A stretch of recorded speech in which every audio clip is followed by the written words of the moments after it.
7 horas 32 minutos, 7 horas 32 minutos, bom dia, eu sou Ricardo Boechat, é a Band News FM, nós vamos ficar juntos até as 9, qualquer coisa da matina, com as principais notícias nacionais, internacionais, o nosso time de colunistas, de comentaristas, todas as equipes da Band News FM espalhadas pelo Brasil, pelo mundo. Obrigado a você, meu amigo, minha amiga, que está conosco nas praças que compõem a rede Band News FM de notícias. Bom dia para João Pessoa, para Fortaleza, para Porto Alegre, para Curitiba, salve Rio de Janeiro, São Paulo, Belo Horizonte, Vitória, Salvador, Orlando, Brasília, como sempre a situação em Brasília, muito caliente, a coisa tá pegando por lá, daqui a pouco o Rodrigo Orengo com os detalhes da capital federal, a agenda do dia, a agenda da semana, todo o país aí, mais uma vez, de olho em Brasília, por conta da denúncia apresentada ontem pelo Procurador-Geral da República, Rodrigo Janot, contra o presidente Michel Temer e o que ele chama de uma organização criminosa instalada no PMDB. Bom dia, Eduardo Barão. Fala, bom dia, Carla Bigato. Bom dia a todos também que estão em outras cidades, em outras repúblicas, que não compõem a rede Band News FM de notícias, mas que nos acompanham ao vivo pelas mídias disponíveis. Bom dia para Luiz Megali e toda a equipe do Café com Jornal. Bom dia também para o Rafael Colombo no Band News TV. Sintonize agora a TV Bandeirantes. O Band News TV, vocês terão as imagens ao vivo aqui dos estúdios da Band News FM em São Paulo. A maior cidade mais populosa do país vai registrar hoje a maior temperatura do ano, porque estamos em pleno inverno. E evidentemente que esse planeta enlouquecido, apesar de muita gente achar que está tudo no lugar, vai dar no inverno a maior temperatura deste ano, segundo previsão que eu ouvi agora há pouco da nossa Laura Ferreira. Quem não derreter, chegará ao fim do dia feliz esperando o amanhã. Qual será esse amanhã, a gente não sabe. O fato é que, com essa denúncia de Janot, encaminhada ontem ao Supremo Tribunal Federal, pedindo a autorização do Supremo para abertura do inquérito, abertura dos procedimentos legais para investigar as informações obtidas pelas investigações fornecidas pelos delatores. Esperaremos qual será a decisão do Supremo. Muito provavelmente o Supremo deixará tramitar essa denúncia, como deixou a primeira, encaminhando-a à Câmara dos Deputados. Este papel cabe à presidente do Supremo, a ministra Carmen Lúcia.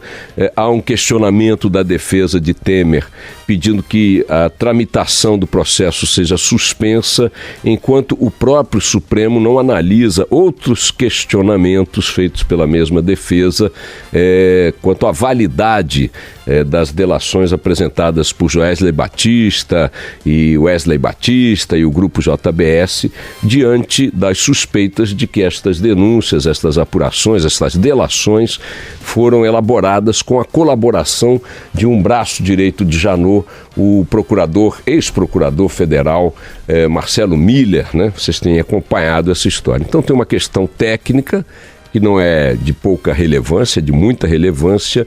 A defesa de Temer foi lá e disse o seguinte: olha, está vindo aí uma denúncia de Janot que está baseada em delações que, segundo a nossa convicção, foram elaboradas com a participação de um membro do Ministério Público orientando os delatores. Isso compromete a denúncia.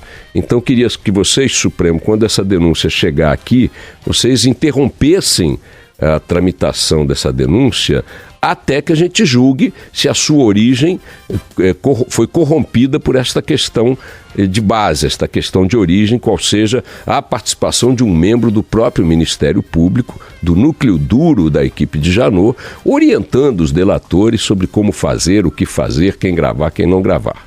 Depois que essa questão de ordem, digamos assim, foi colocada, muita gente começou a achar que dificilmente o Supremo encaminhará a denúncia à Câmara, como fez lá com a primeira, vocês lembram, antes de discutir essa preliminar. Essa é uma hipótese. Seja como for, me parece pouco provável que o Supremo, quer antes ou depois de analisar essa preliminar, mate no peito a denúncia da Procuradoria-Geral da República, bote no chão e deixe o mundo seguir em frente. A minha percepção, e a guilhotina está sempre pronta para decepar minha língua. Não quero aqui fazer uma aposta, mas é um sentimento. Eu acho que a denúncia vai seguir seu trâmite normal, antes ou depois do julgamento dessa preliminar, pouco importa, e ela vai bater na Câmara dos Deputados. Vai ser feita uma comissão na Câmara, como foi feita na primeira denúncia, que vai analisar se ela deve ter prosseguimento e vai mandar para o plenário, etc, etc.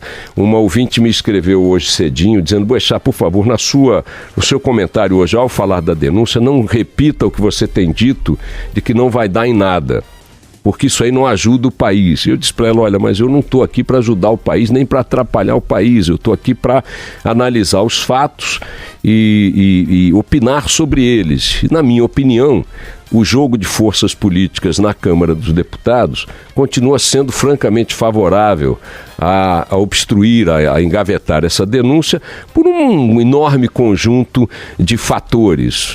Um deles é de que a Câmara está, ela própria, muito atingida pelas mesmas forças que atingem Temer e os seus aliados no PMDB, por denúncias muito semelhantes de corrupção, de envolvimento com empresas que superfaturaram obras de Estado, etc. Isso tudo que a gente conhece.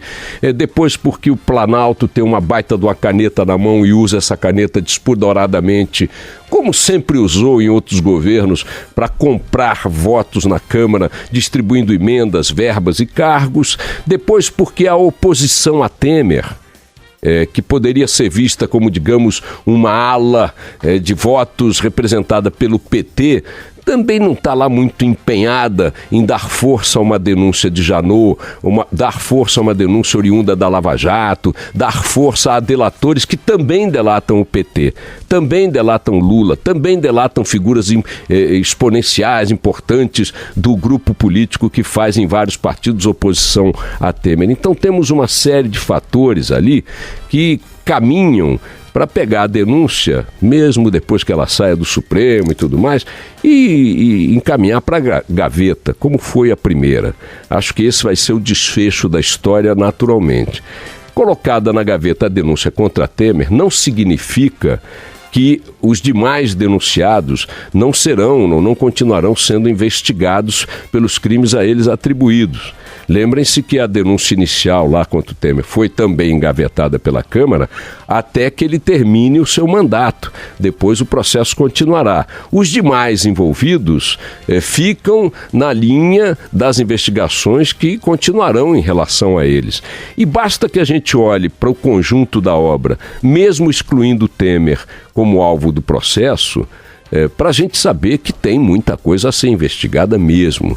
Por mais que se queira desqualificar a ação da Procuradoria-Geral da República em função da atitude criminosa, da atitude irresponsável, da atitude pecuniária do procurador Marcelo Miller, que enxergou o cofre em lugar de enxergar a lei, a justiça, por mais que se queira atribuir ao Procurador-Geral da República intenção ou perseguição pessoal ou um projeto político que seja, que tem Temer como alvo, por mais que se queira desqualificar a moral dos delatores, ninguém está discutindo se delator é gente séria, delator é criminoso.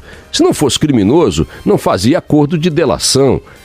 Está delatando porque quer aliviar sua pena, por mais que se queira pegar esse conjunto de coisas para dizer que isso aí é um absurdo, que como é que denuncia o presidente da República, como é que denuncia a classe política e tal. O fato é que a peça acusatória elaborada pela Procuradoria-Geral da República contém uma quantidade assombrosa de indícios, de indicações, de elementos, de relatos, de documentos e tal, que mostram que crime aconteceu.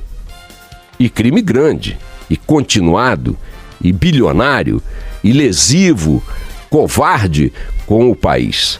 Então, por mais, repito, que este ou aquele detalhe, esta ou aquela intenção, esta ou aquela conduta possam sim, de fato, ser apontadas como indevidas, como impróprias e tal, ainda assim permanece o conjunto de coisas ditas ali, que precisarão em algum momento ser colocadas a limpo, para que os de fato culpados possam pagar pelos crimes.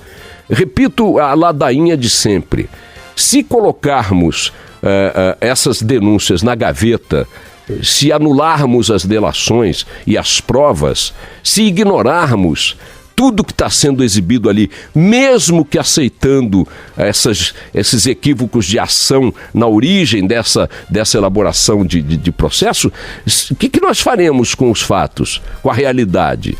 Onde nós colocaremos as coisas que essas denúncias têm trazido à tona, sem apurá-las? Vamos simplesmente dizer, não, vira essa página da história, faz de conta que essas denúncias não valem nada, que o que está ali de indício, de prova, de documento... Vejam, a Procuradoria-Geral da República fala ontem, num dos trechos da denúncia, que a organização criminosa, esse grupo do qual o PMDB e Temer, segundo ela, participaram ativamente, mais os ministros, Moreira Franco, Gedel Vieira Lima, Henrique Alves, o Padilha e tal, o núcleo duro do PMDB, diz aqui a denúncia que o grupo lavou dinheiro por meio de transferências bancárias internacionais e da compra de instituição financeira com sede no exterior, dificultando as investigações. Vejam a engenharia da coisa, a estrutura da coisa. Como é que vão dizer que uma operação criminosa envolvendo políticos, um deles chega à presidência da República, vários são ministros, vários são parlamentares, vários são ex-ministros. Como é que vai dizer que uma organização envolvendo gente desse peso, que chegou a se valer de um banco comprado com a finalidade de lavar as operações no exterior, não precisa ser investigado? O banco deve ter endereço, deve ter sede, deve ter e-mail, deve ter tudo. As denúncias, muito parte delas, é importante chamar a atenção, está em cima de fulano me disse, Beltrano me contou e tal. Isso é verdade. Isso aí não é nada. Ou é pouco. Elas apenas indicam coisas. Parte das denúncias, repito, não trazem elementos consistentes para valer como tal. Mas outra parte traz. Tem coisa para chuchu que precisa ser aprofundada. Tem prova, tem documento, tem transferências, tem registros, tem relatórios, tem contas, tem o diabo. Se a gente simplesmente aceitar que por qualquer razão esse conjunto de informações seja jogado na trituradora de papel, a gente vai precisar depois responder o seguinte: o que fazemos com esses fatos? Porque parte da denúncia, parte expressiva, é composta de fatos. E não importa se eles atingem um governo empenhado em fazer a economia andar, ou um grupo político empenhado em trazer de volta um governo popular, ou um grupo político empenhado em eleger um nome novo para a próxima eleição. Estamos um pouco nos lixando qual é o projeto político e de poder dos grupos atingidos pelas denúncias. O que a gente quer é que elas prosperem, que elas cheguem aos fatos, às verdades e às penas. Isso é que a gente tem que esperar nos próximos dias. É o que eu acho que vai acontecer. Repito, a denúncia vai ser liberada pelo Supremo, antes ou depois do julgamento daquela preliminar a que eu me referi. Vai para a Câmara dos Deputados, vai ter aquele ritual todo, forma-se uma comissão e tal. Não vai prosperar em relação a Temer. O presidente Temer não será aceita a denúncia contra ele pela Câmara. Ele não será afastado do cargo por 60 dias, como prevê no caso de aceitação de denúncia, mas o conjunto daquilo que a PGR chama de quadrilha, de grupo criminoso, esse conjunto continuará sendo investigado. E isso é o que a gente precisa para, em algum momento, essa história de terror chegar a um fim. Porque tem que chegar. Vamos lá.